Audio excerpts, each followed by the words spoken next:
Hello दोस्तों, कपिल के कहानियां चैनल में आपका स्वागत है। देवदत्त का द्वेष, ईर्ष्या और बदले की विषैली छाया। देवदत्त, जिसका नाम इतिहास के पन्नों में ईर्ष्या, विश्वासघात और दुर्भावना के पर्यायवाची के रूप में अंकित है, राजकुमार सिद्धार्थ, जो बाद में भगवान बुद्ध के नाम से प्रसिद्ध हुए, का केवल चचेरा भाई मात्र नहीं था। उनका रिश्ता एक जटिल, उलझी हुई प्रतिद्वंद्विता की डोर से बंधा हुआ था। एक ऐसा तानाबाना जिसे कपिलवस्तु के आलीशान शाही महलों में उनके बचपन के दिनों से ही बड़ी सावधानी और सूक्ष्मता से बुना गया था। उनके शुरुआती खेलों से लेकर किशोरावस्था की बढ़ती प्रतिस्पर्धी भावना तक, देवदत्त ने खुद को लगातार सिद्धार्थ की स्वाभाविक प्रतिभा की छाया में पाया। यह केवल शारीरिक बल या बौद्धिक कौशल की प्रतियोगिता नहीं थी, यह उनके अस्तित्व के मूल में ही एक गहरा, मूलभूत अंतर था। सिद्धार्थ में एक सहज जिज्ञासा थी, ज्ञान की गहरी प्यास थी जो एक प्रकाश के समान चारों ओर फैलती थी, विद्वानों और संतों को अनायास ही अपनी ओर खींचती थी।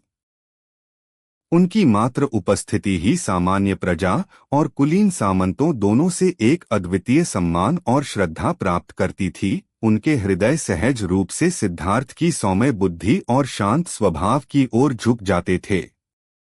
यह सार्वभौमिक प्रेम, यह सहज संबंध जो सिद्धार्थ सभी प्राणियों के साथ स्थापित करते थे, देवदत्त के लिए एक कड़वा विष था, जिसे वह एक अनुचित लाभ, एक ब्रह्मांडीय कृपा मानता था जिसने उसे उसके उचित स्थान से वंचित कर दिया था। देवदत्त को लगता था कि सिद्धार्थ को सब कुछ बिना किसी प्रयास के मिलता है, मानो स्वर्ग से मिला हो, जबकि उसे मान्यता के हर छोटे से टुकड़े के लिए धरती से जूझना पड़ता था। इस असमानता की भावना ने उसके भीतर एक सुलगता हुआ आक्रोश पैदा किया जो धीरे धीरे एक जहरीले फोड़े में बदल गया। उसने सिद्धार्थ को हर उस चीज के लिए ईर्ष्या की जो उन्हें दूसरों से विशिष्ट बनाती थी, उनकी बुद्धिमत्ता, उनका करिश्मा, प्रजा के बीच उनका अदम्य सम्मान और हर हृदय में उनके लिए पनपता अगाध प्रेम। बुद्ध का उदय, आलोक और अंधकार का संघर्ष। यह खाई तब एक अथाह खाई में बदल गई जब सिद्धार्थ ने राजकीय जीवन की समस्त विलासिता और ऐश्वर्य का परित्याग कर सत्य की अपनी एकाकी खोज पर निकले। जब सिद्धार्थ ने राजसी सुखों को त्याग कर एकांत वन की ओर प्रस्थान किया, तो देवदत्त ने इसे अपनी अंतिम मुक्ति समझा। उसने सोचा कि अब वह चमक पाएगा, कि वह केंद्र में आ जाएगा। लेकिन किस्मत को कुछ और ही मंजूर था। बोधगया के शांत और हरे भरे कुंजों में, पवित्र बोधि वृक्ष के नीचे, सिद्धार्थ ने कठोर तपस्या के बाद सर्वोच्च ज्ञान प्राप्त किया, बुद्ध के रूप में प्रबुद्ध हुए, एक ऐसे आलोक को विकीर्ण करते हुए जिसने अज्ञानता के गहरे अंधकार को चीर दिया। उनके उपदेश, जो गहन करुणा, कालातीत ज्ञान और असीमित मैत्री से ओतप्रोत थे, में एक रहस्यमय शक्ति थी जो सीधे मानव हृदय को छू लेती थी। उनकी समझ की निर्मल शुद्धता, उनकी अडिग समता और उनका असीम प्रेम एक चुंबकीय शक्ति बन गया, जिसने अनगिनत आत्माओं को अपनी ओर खींच लिया। दिन ब दिन उनके शिष्यों की संख्या बढ़ती गई, हजारों में पहुंच गई। भिक्षु और उपासक, स्त्री और पुरुष, शक्तिशाली राजा और विनम्र किसान, सभी बुद्ध की उपस्थिति में शांति, मुक्ति और परम सत्य के मार्ग की तलाश में आते थे। संघ, भिक्षुओं और भिक्षुणियों का समुदाय, उनके परोपकारी मार्गदर्शन में न केवल फलाफूला बल्कि नैतिक उत्थान और आध्यात्मिक जागृति का एक प्रकाशस्तंभ बन गया, जिसकी कीर्ति दूर दूर तक फैलने लगी। लोग उनके एक दर्शन के लिए दूर दूर से आते थे, उनके वचनों को अमृत मानते थे और उनकी करुणा में अपनी सभी चिंताओं का समाधान पाते थे। बुद्ध की ख्याति और उनका बढ़ता प्रभाव देवदत्त के लिए एक असहनीय यातना बन गया। हर नया अनुयायी जो बुद्ध से जुड़ता था, वह देवदत्त के अहंकार पर एक और चोट थी, एक और प्रमाण था कि वह उस चमक से बहुत दूर था जिसे वह अपना मानता था। यह केवल ईर्ष्या नहीं थी, यह एक ऐसी निराशा थी जो उसकी आत्मा को अंदर ही अंदर खा रही थी। बराबरी की हताश खोज, विफलताओं का अंतहीन सिलसिला। देवदत्त जो इस सब को परिधि से देखता रहा, कुंठा, आत्मघृणा और बेबसी की अग्नि में जलता रहा। बुद्ध का यह शानदार उत्कर्ष उसे एक व्यक्तिगत अतिक्रमण जैसा लगा, उसके अपने कथित भाग्य का एक क्रूर उपहास। उसे लगा कि वह ध्यान का केंद्र, श्रद्धा का पात्र, आध्यात्मिक नेतृत्व का सार ही उससे निर्ममता से छीन लिया गया है। इस पीड़ादायक अन्याय की भावना से ग्रसित होकर उसने बुद्ध की बराबरी करने के लिए एक अथक, तेजी से हताश अभियान शुरू किया, ताकि दुनिया उसे भी उसी श्रद्धा से पहचाने। उसने कठोर तपस्याएं की, अपने शरीर को सहन शक्ति की सीमा तक धकेल दिया। उसने सोचा कि यदि वह शरीर को कष्ट देगा तो उसे वैसी ही आध्यात्मिक शक्तियां प्राप्त होंगी जैसी बुद्ध को प्राप्त हुई थीं। वह चाहता था कि लोग उसकी तपस्या को देखकर चकित हों और उसे बुद्ध के समान या उनसे भी श्रेष्ठ मानें। उसने भी उपदेश देना शुरू किया, बुद्ध के प्रवचनों की नकल करते हुए, लेकिन उसके शब्दों में वह वास्तविक गहराई, वह सहज ज्ञान और वह परिवर्तनकारी शक्ति नहीं थी जो प्रबुद्ध व्यक्ति से सहजता से प्रवाहित होती थी। उसके प्रयास, हालांकि उनकी विकृत प्रेरणा में गंभीर थे, लगातार विफल रहे। लोग उसके पाखंड को देख लेते थे, उसके घोषणाओं के नीचे की खोखलीपन को भांप लेते थे। उन्होंने पहचाना कि उसके उपदेश बुद्ध के विपरीत मुक्ति से नहीं बल्कि मान्यता के लिए एक बेताब, स्वार्थी लालसा से पैदा हुए थे। विफलताओं के इस अंतहीन चक्र ने देवदत्त को निराशा और आत्महत्या के दलदल में और गहरा धकेल दिया। उसका अहंकार, जिसने इतने लंबे समय तक सिद्धार्थ से अपनी आंतरिक श्रेष्ठता के भ्रम को पाला था, अब बुरी तरह से टूटकर बिखर चुका था। यह एक अपमानजनक वास्तविकता थी जिसे वह स्वीकार नहीं कर पा रहा था। प्रतिशोध का विष, बुद्ध के विरुद्ध घातक षड्यंत्र, ईर्ष्या के प्रारंभिक दर्द और एक घायल अहंकार की पीड़ा धीरे धीरे अनिवार्य रूप से एक राक्षसी, सर्वभक्षी घृणा, द्वेष में बदल गई। एक बार सुलगने वाला आक्रोश दुर्भावना, नफरत की एक प्रचंड आग में प्रज्वलित हो गया और देवदत्त का मन द्वेषपूर्ण योजनाओं की एक अंधेरी कार्यशाला बन गया। वह अब केवल प्रतिस्पर्धा से संतुष्ट नहीं था, वह बुद्ध का पूर्ण पतन, उनका विनाश चाहता था। उसकी पहली कपटी योजना में राजकुमार अजातशत्रु, राजा बिंबिसार के महत्वाकांक्षी पुत्र का संरक्षण प्राप्त करना शामिल था, जो बुद्ध के एक कट्टर समर्थक थे। देवदत्त ने अपनी अर्जित मानसिक शक्तियों, आध्यात्मिक प्राप्ति का एक भ्रामक मुखौटा का उपयोग युवा राजकुमार को प्रभावित करने के लिए किया, उसके मन को अपने पिता और बुद्ध के खिलाफ झर घोला। उसने अजातशत्रु को अपने पिता के सिंहासन को हड़पने के लिए उकसाया, यह मानते हुए कि एक शक्तिशाली राजा को अपने सहयोगी के रूप में पाकर वह अंततः बुद्ध के बढ़ते प्रभाव को नष्ट कर सकता है। लेकिन यह राजनीतिक पैंतरेबाजी विफल हो गई, क्योंकि बुद्ध का प्रभाव इतना गहरा था कि किसी राजा के बल से उसे नहीं मिटाया जा सकता था। जब यह भव्य राजनीतिक पैंतरेबाजी बुद्ध के निधन को प्राप्त करने में विफल रही, तो देवदत्त ने अधिक प्रत्यक्ष और क्रूर तरीकों का सहारा लिया। उसने हत्यारों को काम पर रखा, क्रूर धनुर्धारियों का एक गिरोह बुद्ध को तब घेरने के लिए जब वे शांतिपूर्ण रास्तों पर चल रहे थे। उसने उन्हें पर्याप्त धन और प्रोत्साहन का वादा किया, यह सुनिश्चित करते हुए कि उनका इरादा अटूट रहे। फिर भी हर बार जैसे ही हत्यारे करीब आते थे, वे बुद्ध की विकीर्ण शांति, उनके चेहरे पर अदम्य करुणा और उनकी उपस्थिति से निकलने वाली असीम प्रेमदया से मंत्रमुग्ध हो जाते थे।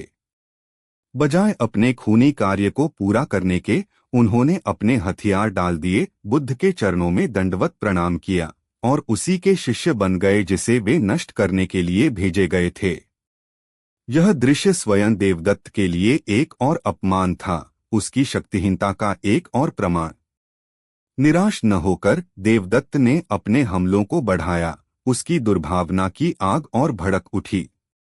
एक दिन यह जानते हुए कि बुद्ध नीचे घाटी में चल रहे होंगे, वह गृद्धकूट पर्वत की एक ऊंची चोटी पर चढ़ गया। उसने अपनी पूरी शक्ति लगाकर एक विशालकाय शिलाखंड को ढीला कर दिया। उसे बुद्ध को कुचलने के स्पष्ट इरादे से ढलानों से नीचे भेज दिया। यह एक भयानक, जानबूझकर की गई हत्या का प्रयास था। चमत्कारी ढंग से, मानो प्रकृति स्वयं बुद्ध की रक्षा कर रही हो, चट्टान रास्ते में एक और चट्टान से टकराई, टुकड़ों में बिखर गई, जिसमें केवल एक छोटा सा स्प्लिंटर, छोटा टुकड़ा, बुद्ध के पैर में लगा, जिससे एक मामूली घाव हुआ। तब भी बुद्ध ने ऊपर देखते हुए देवदत्त के लिए केवल दया महसूस की, उनकी दुर्भावना की निरर्थकता पर टिप्पणी की, हे देवदत्त, तू अपने ही कर्मों का फल पाएगा। उसका अंतिम, सबसे दुस्साहसिक प्रयास नालगिरी नामक एक खूंखार, मनुष्यमारक हाथी को शामिल करता था, जो अपनी विनाशकारी और अनियंत्रित उत्पात के लिए जाना जाता था। देवदत्त ने उस हाथी को शराब पिलाई, उसे क्रोध और विनाश के एक पागल जानवर में बदल दिया, फिर उसे उन संकरी गलियों में छोड़ दिया जहां बुद्ध भिक्षाटन के लिए चल रहे थे। जैसे ही भयभीत भीड़ तितर-बितर हुई, अपनी जान बचाने के लिए भाग खड़ी हुई, बुद्ध अविचलित रहे। उनके चेहरे पर शांति और करुणा का एक अलौकिक भाव था। असीम प्रेम, दया, मैत्री के एक भरे हुए हृदय के साथ उन्होंने शांति से चार्ज कर रहे उस विशालकाय के पास कदम बढ़ाए।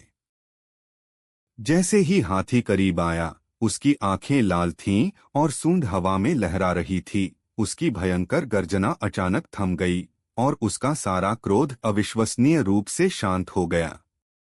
उसने बुद्ध के सामने घुटने टेक दिए। उसकी उन्मत्त रैम्पेज, उत्पात, बुद्ध की असीम करुणा की शुद्ध शक्ति से पूरी तरह शांत हो गई। यह दृश्य हजारों लोगों ने देखा और बुद्ध की महिमा का एक और प्रमाण बन गया। अपरिहार्य पतन, कर्म का अक्षमय न्याय। इन सभी शानदार विफलताओं ने केवल देवदत्त की हताशा को और बढ़ाया, उसे विनाश की ओर धकेल दिया। उसने तब संघ के भीतर ही एक विभाजन पैदा करने का प्रयास किया, बुद्ध के अधिकार को चुनौती देते हुए सख्त, अधिक चरम मठवासी नियमों का प्रस्ताव रखा, एक कपटपूर्ण चाल ताकि वह स्वयं बुद्ध से अधिक सदाचारी और तपस्वी दिख सके। उसने नए दीक्षित भिक्षुओं के एक छोटे से गुट को अपने पक्ष में करने में भी सफलता प्राप्त की, जो धर्म की गहरी समझ न होने के कारण उसके भ्रामक तर्कों से गुमराह हो गए थे। हालांकि बुद्ध के प्रमुख शिष्य सारिपुत्त और मोग्गल्लान अपनी गहन बुद्धि और अटूट निष्ठा के साथ धीरे से इन गुमराह भिक्षुओं को बुद्ध के वास्तविक मार्ग पर वापस लाए, देवदत्त के जोड़तोड़ इरादों को पूरी तरह उजागर कर दिया। संघ को तोड़ने का उसका प्रयास भी विफल रहा और उसकी प्रतिष्ठा और भी गिर गई। हर साजिश के विफल होने, हर योजना के बर्तनों की तरह बिखरने के साथ देवदत्त का स्वास्थ्य तेजी से बिगड़ता गया। यह उसके द्वारा संचित भयानक कर्म का एक प्रत्यक्ष प्रकटन था। वह एक दुर्बल करने वाली, असहनीय बीमारी से ग्रसित हो गया, जो उसकी निरंतर घृणा और एक प्रबुद्ध व्यक्ति के खिलाफ उसके घोर कृत्यों का सीधा और अपरिहार्य परिणाम था। अपने अंतिम क्षणों में भयानक दर्द और गहरे पश्चाताप से कराहते हुए उसके भीतर पश्चाताप की एक क्षणिक चमक प्रज्वलित हुई। उसने बुद्ध को देखना चाहा, उनसे व्यक्तिगत रूप से क्षमा मांगना चाहा, अपनी पीड़ित और बोझिल आत्मा को हल्का करना चाहा। वह अपने शिष्यों को उसे बुद्ध के पास ले जाने के लिए गिड़गिड़ाया, लेकिन बहुत देर हो चुकी थी। उसके कर्मों के फल पूरी तरह पक चुके थे और धरती, मानो उसके संचित दुष्कर्मों के असहनीय भार का जवाब दे रही हो, अचानक खुल गई और उसे पूरी तरह निगल गई। उसे अस्तित्व के सबसे निचले, सबसे एगोनाइजिंग, कष्टदायक रियल्म्स, लोकों, अविची नरक में खींच लिया, जो अंतहीन और सबसे तीव्र पीड़ा का स्थान है। इस प्रकार देवदत्त की कहानी अनियंत्रित ईर्ष्या और घृणा, द्वेष की विनाशकारी शक्ति का एक गहरा, कालातीत प्रमाण है। यह स्पष्ट रूप से दर्शाता है कि ये कपटी भावनाएं, यदि उन्हें पोषित किया जाए और पनपने दिया जाए, तो किसी को भी एक दुखद और भयानक पतन की ओर ले जा सकती हैं। यह एक कालातीत चेतावनीपूर्ण कहानी के रूप में कार्य करता है, एक ऐसा उदाहरण जो हमें कठोरता से याद दिलाता है कि सच्ची मुक्ति बाहरी सत्यापन, अस्थायी शक्ति या दूसरों को नीचा दिखाने में नहीं है, बल्कि आंतरिक शांति, असीम करुणा और निर्मल ज्ञान को विकसित करने में है।